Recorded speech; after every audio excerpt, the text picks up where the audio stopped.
नमस्कार दोस्तों, क्या कभी आपने सोचा है जब रावण माता सीता को हरण करने गए थे, उन्होंने राम का रूप धारण क्यों नहीं किया, जबकि वो इतने मायावी और पराक्रमी थे।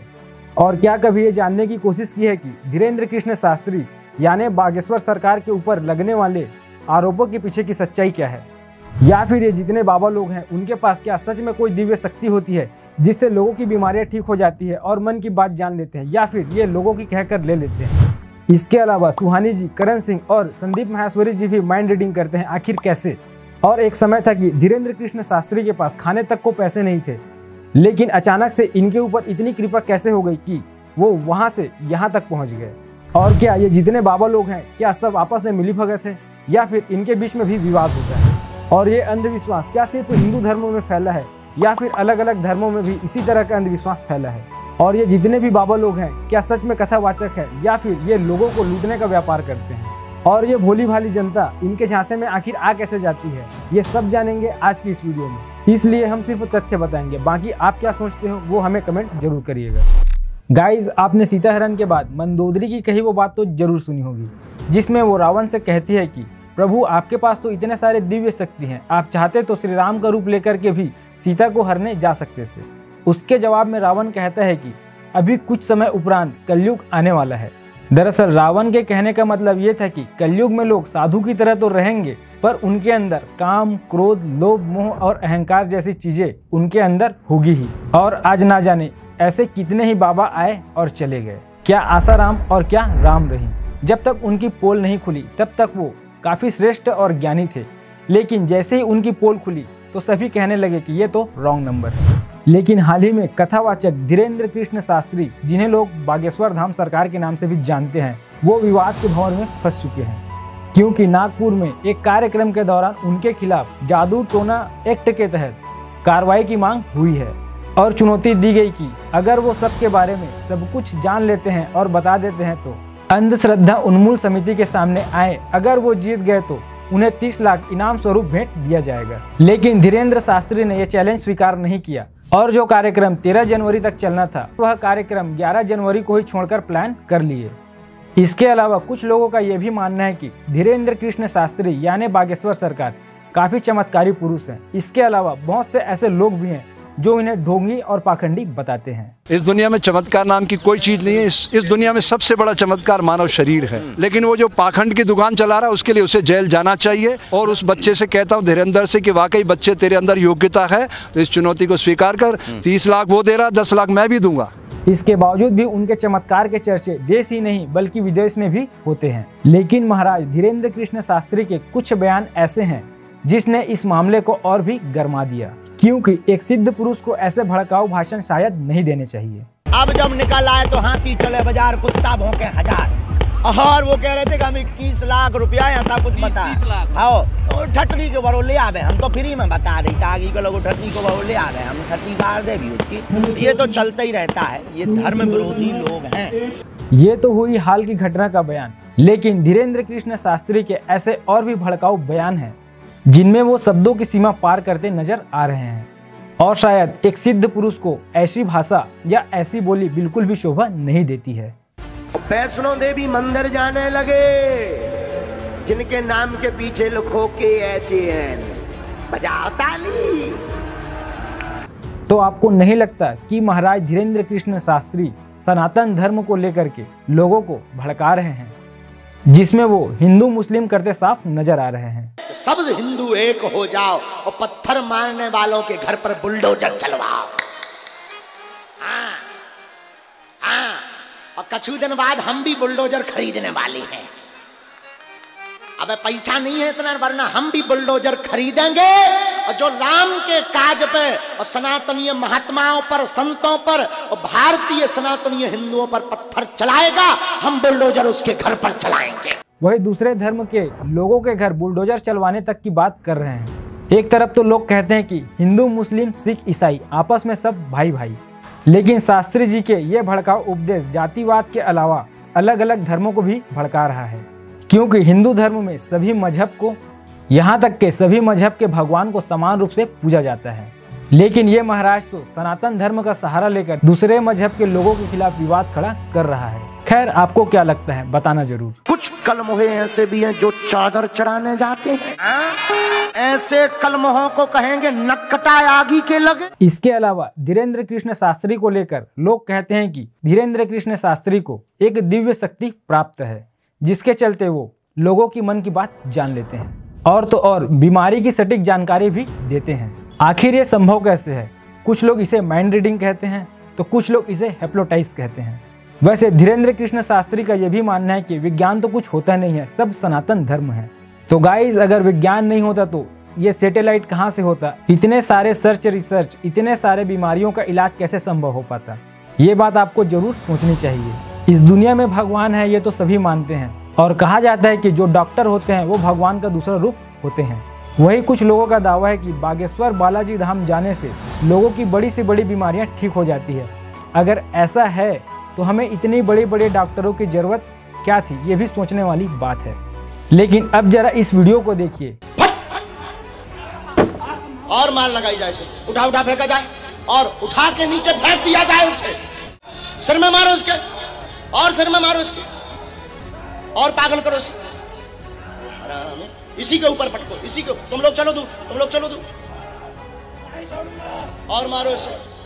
इस वीडियो को देखकर लगता है कि इस आदमी के ऊपर सच में कोई भूत प्रेत सवार है। लेकिन अब जरा इस क्लिप को देखिए। इसे देखने के बाद आप भी सोचने को मजबूर हो जाओगे। सन्यासी बाबा की तुम्हें प्रेरणा भाई को तो जरूर बुलाया जाएगा, और आपका नाम लिया कि वो महाराज बुलाएंगे और तुझे जरूर बुलाएंगे, बीच में से तेरा नाम लेके बुलाएंगे। तो मैं ये सच्चाई सबको बताना चाहता हूँ। जय श्री राम, जय बागेश्वर धाम। क्योंकि जो व्यक्ति भूत प्रेत के बाधाओं में पड़ जाते हैं या फिर जो पागल होते हैं, उनमें इतनी चेतना नहीं होती कि वह क्या कर रहा है। लेकिन इस व्यक्ति को भूत पकड़ रखा है, लेकिन इसको बात भी करनी है। लेकिन इस आदमी को इतनी समझ है कि भाई हमें तो बात करनी है तो सिर्फ माइक पकड़ के ही बात करनी है। इन लोगों की ऐसी हरकत देखकर आपको नहीं लगता कि ये कोई नाटक कंपनी से आए हुए लोग हैं? और ऐसा हम नहीं, ये वीडियो कह रहा है। जरा आप भी सुनिए और देखिए। कि दरबार में नाटक कंपनी के लोगों को पूरी स्क्रिप्ट के साथ बुलाया जाता है। अधिकतर ऐसे लोगों को प्रेत या जिन्न की शिकायत है, ऐसा दिखाया जाता है। ये लोग आम लोगों की तरह भीड़ में बैठे होते हैं और धीरेन्द्र शास्त्री उनको एक एक कर बुलाता है, सुयोजित तरीके से नाम बताता है और समस्या बताने के बाद असली खेल शुरू हो जाता है। धीरेन्द्र किसी को हवा में आदेश देता है और नाटक वाले अपना काम बखूबी निभाते हुए आदेश के साथ दिए गए जोर के हिसाब से खुद को जमीन पर पटकना, इधर से उधर होना। बागेश्वर धाम के इस बाबा का संसार वाकई बहुत अद्भुत है। और चलो एक पल के लिए मान भी जाते हैं कि धीरेन्द्र कृष्ण शास्त्री यानी बागेश्वर सरकार को चमत्कार का आभास भी होता है, जिससे ये लोगों की भूत बाधाओं को ठीक करते हैं, साथ ही लोगों की मन की बात भी जान लेते हैं। और तो और उनके बीमारी के बारे में सटीक जानकारी दे देना, आखिर ये संभव कैसे है? वही कुछ लोग इसे माइंड रीडिंग कहते हैं, जैसे कि सुहानी जी करती है।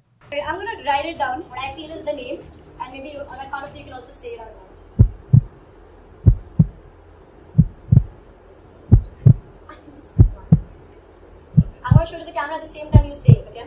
1, 2, 3. देखने में चमत्कार तो लगता है, लेकिन एक बार करण सिंह ने विराट कोहली का माइंड रीडिंग करने का प्रयास किया था। 1, 2, 3 पीयूष नागपाल। वही संदीप माहेश्वरी जी ने ऐसे ही रैंडम लड़के का पासवर्ड बता दिया था। पहला तो मैंने पकड़ लिया भाई, 2। इनको माइक दो। दूसरे में I am not sure but 0। Sir आप डरा रहे हो। अगेन 0। यही मेरे को कंफ्यूजन हो रहा था क्योंकि दोनों 0 एक साथ आ गए थे एंड 2।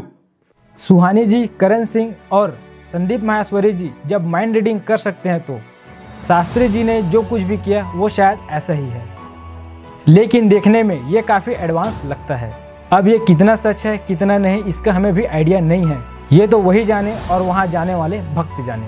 और तो और इसका सच जानने के लिए मीडिया कर्मी भी वहाँ गए थे जो कि मुस्लिम समाज से थे और उनके साथ भी ऐसा ही कुछ हुआ।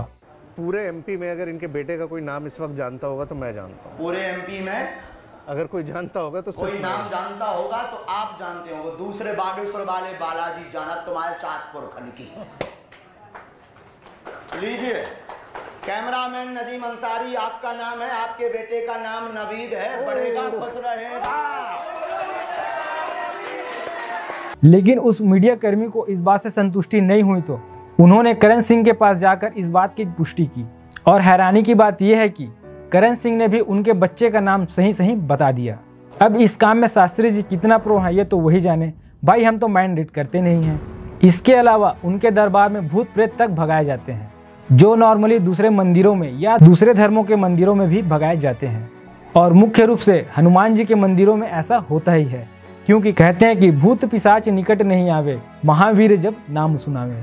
लेकिन ये दो बातें कोई खास बड़ी बात तो नहीं है जिनके चलते इनके ऊपर केस कर दिया है, क्योंकि इससे ज़्यादा अंधविश्वास तो दूसरे धर्मों में देखने को मिलता है, लेकिन उन पर केस नहीं होता है। वही कुछ लोग इस टेक्निक को एक खास तरह की सिद्धि बताते हैं जो धीरेन्द्र शास्त्री करते हैं और पंडाखोर धाम के महंत करते हैं, और उस सिद्धि का नाम है कर्ण पिशाचनी। और ये सिद्धि भी कुछ उसी प्रकार है जो बागेश्वर धाम के धीरेन्द्र कृष्ण शास्त्री करते हैं और पंडाखोर के महंत करते हैं। ऐसा कहा जाता है कि सिद्धि को पाने के बाद लोग किसी के सामने आते ही उसके बारे में बताना शुरू कर देते हैं, उनका नाम, उनके परिवार वालों का नाम, यहाँ तक कि वो किस लिए आए हैं वो भी बता देते हैं। अब जरा इस क्लिप को देखिए। कर्ण पिशाचनी को सिद्ध कर लिया है, वो बैठे हुए आदमी के अंतर्मन के अतीत को बता सकते हैं। अब बात करते हैं कि आखिर ये सिद्धि काम कैसे करती है। माना जाता है कि कर्ण पिशाचनी एक तंत्र विद्या है जिसमें हर सवाल का जवाब एक अलौकिक ताकत आकर कान में बता देती है, और ये जवाब बस उसी को सुनाई देता है जिसके पास ये विद्या है। और इस विद्या को कर्ण पिशाचनी के अलावा पिशाच विद्या या नेक्रोमेसी भी कहा जाता है। बताया जाता है कि इस सिद्धि को प्राप्त करने के बाद आप जब चाहें जहां चाहें उस अलौकिक शक्ति से संपर्क साध सकते हैं। माना जाता है कि सिद्धि को प्राप्त करने के लिए लोगों को कड़ी तपस्या करनी पड़ती है, और इस सिद्धि को प्राप्त करने के लिए काफ़ी कठिन साधना से होकर गुजरना पड़ता है। लेकिन एक बार किसी व्यक्ति को ये सिद्धि प्राप्त हो जाए तो वह जब चाहे जहाँ चाहे उस अलौकिक शक्ति से बात कर सकता है। इसके अलावा इस सिद्धि को प्राप्त करने के बाद वशीकरण और पास मंत्र के जरिए किसी भी व्यक्ति की हर जानकारी पल भर में प्राप्त की जा सकती है। कोई अलौकिक शक्ति इस सिद्धि को प्राप्त करने वाले के कान में आकर वो बातें बतला देती है, जिसके चलते इसे कर्ण पिशाचनी कहा जाता है। अब वापस उसी मुद्दे पे आते हैं कि आखिर धीरेन्द्र कृष्ण शास्त्री के ऊपर केस क्यों। तो अब जरा इस वीडियो को देखिए। हुआ मेरे धर्म पर घात, अगर हुआ मेरे धर्म पर घात तो मैं प्रतिघात करूंगा। अगर हुआ मेरे धर्म पर घात तो मैं प्रतिघात करूंगा। मैं हिंदू हूं, सिर्फ हिंदुत्व की बात करूंगा। कुछ कलमोहे ऐसे भी हैं जो चादर चढ़ाने जाते हैं। ऐसे कलमोहों को कहेंगे नक्कटा आगी के लगे। हम किसी धर्म के विरोधी नहीं है, पर अपने धर्म के कट्टर हैं, ये हमारा सौभाग्य है। और हिंदुत्व की बात आए, सनातन की बात आए तो अपना सर्वस्व निछावर करो, बहुत जरूरी है। हिंदुओं पर पत्थर चलाएगा, हम बुलडोजर उसके घर पर चलाएंगे। कि भारत में हिंदू जाग रहे, लेकिन लोगों दुखद भी तो सुन लो। दुखद खबर यह है कि पत्थर खाकर जाग रहे। माला के साथ साथ भाला की भी हिंदुओं को जरूरत है। हिंदुओं से भी यही प्रार्थना करूंगा, भाला तो मैं किसी मारने के लिए लेने के लिए नहीं हम कह रहे हैं। अपने पास तमंचा जरूर रखो, अपने पास भाला जरूर रखो। मारना नहीं है, हाँ जरूरत लगे तो प्लीज, तुम्हें बाप की सौगंध। और इनके इस भड़काऊ उपदेश के चलते इन पर केस करने की मांग की जा रही है, क्योंकि ये महोदय हिंदुत्व के लिए बहुत ही मुखर मुखर बोलते हैं। अब लोग इनमें चमत्कार देखते हैं, मान्यता रखते हैं, तो इनकी बातों में आते भी हैं। वैसे तो ऐसे बोलने वाले और भी बहुत लोग हैं, लेकिन शास्त्री जी क्रिश्चियन और मुसलमान को घर वापसी तक करवा रहे हैं। यह 150 से 200 परिवार ऐसे लोग हैं जो सनातन धर्म छोड़कर मिशनरियों के चक्कर में लालच में पड़ गए थे, लेकिन इन्होंने गौरवान्वित होकर पुनः सनातन धर्म स्वीकार किया है। ये हिंदू जागृति कर रहे हैं, घर वापसी भी करवा रहे हैं। वही अगर आप YouTube खंगाल करके देखोगे तो ऐसे ढेरों ही वीडियो मिल जाएगी जो इन्हें एक्सपोज करती दिखाई देती है। वैसे उन वीडियो में इनके खिलाफ कोई सॉलिड प्रूफ तो नहीं है, लेकिन ऐसे अनेकों वीडियो भर भर के मिल जाएगी। अब ये तो हो गई इनकी बात। अब देखते हैं कि मौलवी और पादरी किस तरह से लोगों के बीच अंधविश्वास फैला रहे हैं और उनके खिलाफ ऐसा कोई भी केस नहीं लगाया जाता। अब जरा इस मौलवी को देख लो जो कैसे खिलौने वाले गन से इस महिला का उपचार कर रहे हैं।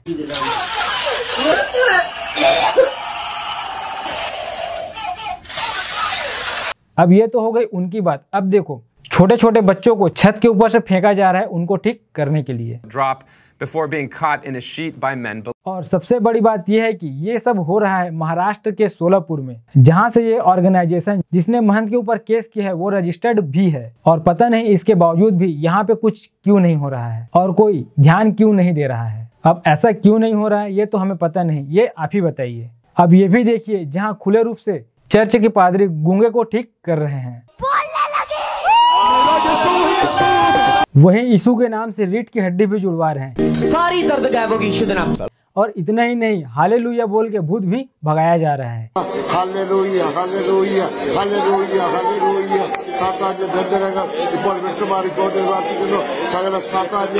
इतना ही नहीं, हमारे ऋतिक भैया की बॉडी नहीं बन रही थी क्योंकि उनके लीवर में प्रॉब्लम थी। और जैसे ही जानी लीवर ने द नेम ऑफ जीसस कहा, वैसे ही सूजन गायब हो गई। ऋतिक किधर तो कहते हैं कौन सा लीवर किधर है, क्या है इधर सूजन इधर को, अच्छा आजकल in the name of Jesus swelling go. और सूजन को निकालते निकालते पता नहीं ऋतिक भैया की जिंदगी से सूजन ही निकल गई। ये तो हो गई अंधविश्वास की बात। अब जानते हैं थोड़ा सा धीरेन्द्र शास्त्री के बारे में। एक समय था जब इनके पास खाने तक को पैसे नहीं थे, भिक्षा मांग करके गुजारा करते थे। ऐसा हम नहीं बल्कि वो खुद अपनी जुबानी कह रहे हैं। 8 साल तक हमने अपने गांव में भिक्षा मांग करके पेट पाला है। अब उस समय उसके पापा भी यही काम करते थे और उनके साथ मिल करके धीरेन्द्र शास्त्री भी भक्ति करने लगे। 12 वर्ष की अवस्था में जब उस वक्त हमारा जीवन क्लेशमय, अति से ज्यादा गंभीरमय, अति से ज्यादा कठिनाइयों में घिरा रहता था, तो दक्षिणा की खोज में, पैसों की चाह में कि हम भी अच्छा भोजन पावें, अच्छे वस्त्र। और फिर इन्होंने भक्ति करते करते आज इतना बड़ा एम्पायर खड़ा कर लिया है कि अब पैसों की बारिश नहीं शायद बाढ़ आती हुई। लेकिन पहले के समय में और अब के समय में ऐसा क्या कर दिया कि आज इनकी पॉपुलैरिटी इतनी ज़्यादा बढ़ गई, इतनी ज़्यादा कृपा हो गई। पहले के समय में तो इनके पापा भी यही काम करते थे, तब तो ऐसा नहीं हुआ था। आखिर इन्होंने ऐसा क्या कर दिया, ये जरूर सोचने वाली बात है। आखिर उस समय कृपा क्यों नहीं हुई? दरअसल कृपा भगवान की नहीं हुई, लोगों की मूर्खता की हुई। क्योंकि उस समय उनके पास कुछ था नहीं। उनके पापा शायद नॉर्मल तरीके से पूजा पाठ करते रहे होंगे, शादियों में जाते रहे होंगे, यहाँ तक कि गृह प्रवेश करवाते रहे होंगे। फिर इनको लगा कि अरे यार ये तो काफ़ी स्ट्रगल वाला काम है, ऐसे में तो काम चलेगा नहीं, क्योंकि ऑलरेडी ही 8 साल तक के ये भिक्षा मांग के गुजारा कर चुके थे। इसके बाद भी 8 साल मांग कर गुजारा करने के बाद भी भगवान तो इनकी सुन ही नहीं रहे हैं। फिर इन्होंने क्या किया कि लोगों को भगवान की ही सुनाने लग गए और वो उनकी बीमारियां बताने भी लग गए कि आपको फलाना फलाना बीमारी है। और ऐसा हम नहीं बल्कि ये चमत्कार बालाजी की कृपा से हो रहा है, ऐसा हम नहीं। वो खुद ही कहते हैं कि ऐसा हम नहीं करते, ये भगवान बालाजी की कृपा है, वो भी इतने शक्तिशाली भगवान हनुमान जी की। अब यहाँ पे बात लॉजिक वाली आ जाती है कि इतने बड़े भगवान की कृपा जब इन पर है तो ये महाशय कथा पंडाल में बैठकर लोगों के बवासीर ठीक कर रहा है, हाथ पैर के दर्द को ठीक कर रहा है, कमर दर्द ठीक कर रहा है, यहाँ तक कि लोगों के घर के क्लेश भी मिटा रहा है। वो भी कैसे? गाय को 2 रोटी खिलाकर, 2 लौंग यहाँ लटका कर, और ना जाने ऐसे कितने ही टोटके इनके यूट्यूब चैनल में देखने को मिल जाएंगे। अब जरा आप खुद ही सोचिए, इस तरह के टोटके का बीमारी से दूर दूर तक कोई कनेक्शन नहीं होता। और सिर्फ अकेले यही बाबा नहीं है, इसको छोड़ करके ऐसे और भी बाबा है, जैसे देवकी नंदन, प्रदीप मिश्रा और ना जाने ऐसे कितने सारे बाबा भरे पड़े हैं। कोई कहता है कि आटे का दीपक बना के सरसों के बीज डाल देने से पैसा आएगा। अगर ऐसा होता तो शायद हमारे नरेंद्र मोदी जी को यही स्कीम ट्राई करना चाहिए था, ताकि विदेश के जो पैसे हैं वो शायद वापस इंडिया आ सकती थी। और कोई कहता है कि 3 बेल बत्ती चढ़ाओ जिससे तुमको पढ़ने की जरूरत ही नहीं है, ऐसे ही पास हो जाओगे। और ना जाने ऐसे कितने ही टोटके देखने को मिल जाएगा जिसका एक दूसरे से कोई भी कनेक्शन नहीं होता है। वही बागेश्वर सरकार कहते हैं कि लहसुन प्याज एक राक्षस के मल से पैदा हुआ है, तो वही एक महाराज कहते हैं कि लहसुन प्याज अमृत से उत्पन्न हुआ है। अब जरा इस वीडियो को देखकर आप खुद ही देख लीजिए और सुन लीजिए। राक्षस के मल से प्रकट हुई है, इसलिए प्याज और लहसुन खाना वर्जित है। अमृत की बूंद जमीन पर गिरने से 1 बूंद लहसुन हो गई, 1 बूंद से प्याज हो गई। ये तो हो गई बाबाओं के कुछ टोटके। अब जरा इनका बिजनेस पैटर्न देखते हैं। अब अपने बागेश्वर सरकार यानी धीरेन्द्र शास्त्री को तो सभी जानते हैं। अब ये हैं पंडाखोर वाले बाबा और ये बाबा है देवकी नंदन ठाकुर जी महाराज। वैसे तो ये लोग बात करते हैं आत्म शांति की, परमेश्वर को पाने की, और कहते हैं कि बाकी सब मोह माया है। लेकिन इन लोगों में भी आपस में लड़ाइयाँ होती है। भले ही हमारी ये बात आपको झूठी लगे, लेकिन खुद देख लीजिए। अब इन लोगों में लड़ाई कैसी होती है वो देखते हैं। अब ये हैं बागेश्वर धाम वाले शास्त्री जी। अब इनकी कंपनी काफ़ी प्रॉफिट में चल रही है, धड़ाधड़ पैसे आ रहे हैं। और जब कोई लोग आगे बढ़ते हैं तो बाकी बाबा लोग सोचते हैं कि क्यों ना इनसे बात किया जाए, जैसे बड़े बड़े सेलिब्रिटी लोग करते हैं, यूट्यूबर्स लोग करते हैं, जिसे हम कोलैबोरेशन कहते हैं। अब जरा स्क्रीन पर देखो।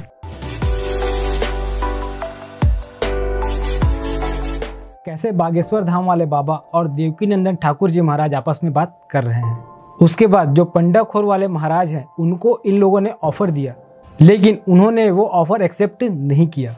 और पंडाखोर वाले बाबा बागेश्वर धाम वाले शास्त्री जी को बोलने लगे कि ये तो नकली बाबा है, असली तो उसके ताऊ के लड़के पे कृपा है।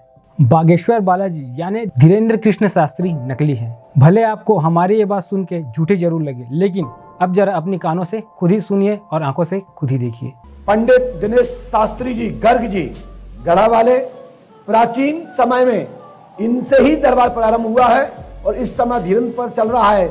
इनके नाम को वो बजा रहे हैं। सत्य यह है, सत्य वो नहीं है। अब इनके परिवार में लगभग सभी लोग यही काम करते थे। उनके पिताजी, उनके ताऊ जी। अब बच्चा ये लड़का पढ़ाई लिखाई तो करी थी और नौकरी कहीं मिल नहीं रही थी, लेकिन अब उसकी भी तैयारी चल रही है। आप खुद ही देख लो। माई की कृपा, तुम जौन मंदिर पे बैठ जाओगे वही तारा माई है। चिंता मत करो, तुम तो घूरे पे बैठना, वहां दरबार चलेगा। लो जय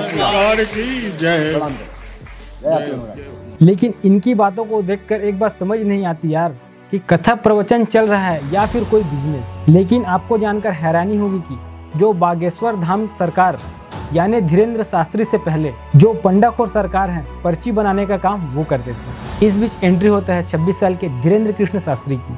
उन्होंने देखा कि इनकी तो मौज है, पैसे आ रहे हैं, इज्जत है, दौलत है, शोहरत है, सब है।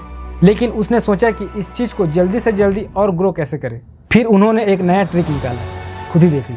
उठा उठा फेंका जाए, सेनापति दक्षिण आदेश है। और मार लगाई जाए इसे, उठा उठा फेंका जाए और उठा के नीचे फेंक दिया जाए उसे। सिर में मारो इसके, और सिर में मारो इसके, और पागल करो इसे। इसी के ऊपर पटको, इसी के। तुम लोग चलो दूर, तुम लोग चलो दूर, और मारो इसे, और मारो इसे। उसके बाद ये चीज सोशल मीडिया पे दबा के वायरल हुई। उसके बाद फिर क्या था, लोगों की भीड़ वहां लगनी शुरू हो गई। अब पंडाखोर वाले बाबा का बिजनेस तो पहले ही ठप था और फिर शास्त्री जी का बिजनेस चल पड़ा।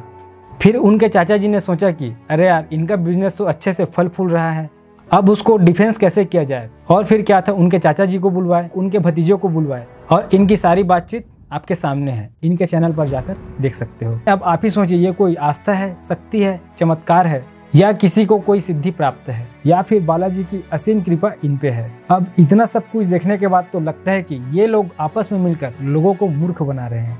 उसके बावजूद भी लोग हैं कि इन बाबाओं के चक्कर में पड़ते हैं और फिर बाबा बाबा कहते रहते हैं। वैसे तो पंडोखर वाले बाबा जी के ऊपर भी बालाजी की असीम कृपा है, और हो सकता है वो शायद सही भी बोल रहे हो और धीरेन्द्र कृष्ण शास्त्री शायद फर्जी भी हो। वैसे तो पंडाखोर वाले बाबा के ऊपर भी बालाजी की असीम कृपा है, और हो सकता है असीम कृपा के चलते वो शायद सही भी बोल रहे हो सकता है धीरेन्द्र कृष्ण शास्त्री शायद फर्जी हो। और शायद यही बात अगर धीरेन्द्र कृष्ण शास्त्री भी बोलते हैं तो उनकी ये बात भी शायद सही हो, क्योंकि बालाजी की कृपा तो इन पर भी है।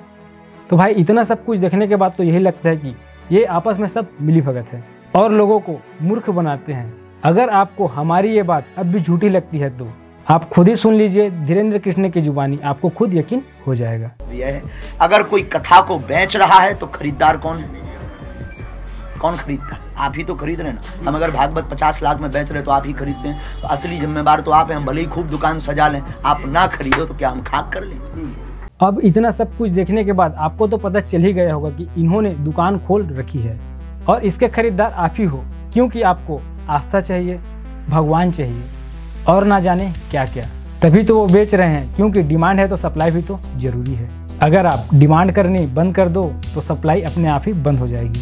मतलब इनको भगवान से कुछ लेना देना नहीं है, कोई बालाजी नहीं है, क्योंकि आपको भगवान को पाना है सस्ते में, वो भी धीरेन्द्र कृष्ण शास्त्री जी दे रहे हैं 50-50 लाख की कथा। इतना तो कोई नौकरी वाला भी नहीं कमाता होगा जितना कि ये लोग कमा रहे हैं, और आज के यूथ को ये इंस्पायर भी कर रहे हैं। खैर जो भी था, हमने और हमारे टीम ने आपको सब कुछ दिखाने का और समझाने का प्रयास किया है। और इस बाबावाद से बचे और जो भौतिक जीवन है उसमें जीने की कोशिश करें और फिर इसमें लोगों से व्यवहार बनाने की कोशिश करें। किसी भी काल्पनिक शक्ति से, किसी भी काल्पनिक वस्तु से और किसी भी काल्पनिक चमत्कार से प्यार बिल्कुल भी ना करें। वास्तविकता में जिए और अपने आसपास के लोगों से प्रेम जरूर बना के रखें, तभी शायद देश और समाज आगे बढ़ेगा और फिर आप भी तो आगे बढ़ोगे। इसलिए अपने जीवन में आगे बढ़ने के लिए, लोगों को आगे बढ़ाने के लिए जितना ज़्यादा से ज़्यादा हो सके इस वीडियो को शेयर जरूर करिएगा। अगर आप पहली बार इस चैनल पर आए हो तो वो जो लाल कलर का सब्सक्राइब बटन दिख रहा है उसको जरूर दबा देना। अब कैसे दबाओगे वो हमें नहीं पता, बस यार दबा जरूर देना, क्योंकि इस वीडियो को बनाने में सच में काफ़ी मेहनत लगी है। तो आज के लिए बस इतना ही, मिलते हैं नेक्स्ट वीडियो में कुछ तड़कता भड़कता लेकर। तब तक के लिए जय हिंद, जय भारत।